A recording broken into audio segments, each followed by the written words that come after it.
Hi students, I am Sheikh Jani Basha, English trainer. Listen common errors in English. Either he or I is mistaken. ఇక్కడ మనం is ప్లేస్లో మనం am రాయవలెను.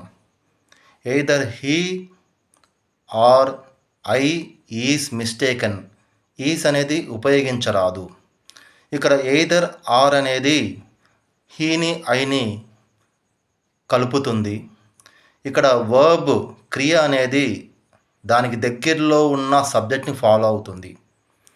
Either he or I is అనరాదు. I తర్వాత మనం ఎప్పుడు am మాత్రమే యూజ్ చేయవలెను, వాడవలెను. సో ఎగ్జాక్ట్ కరెక్ట్ సెంటెన్స్ చూద్దాం. Either he or I am mistaken అనేది కరెక్ట్ అనమాట. Either he or I is mistaken అనేది wrong. Okay students, thank you, all the best.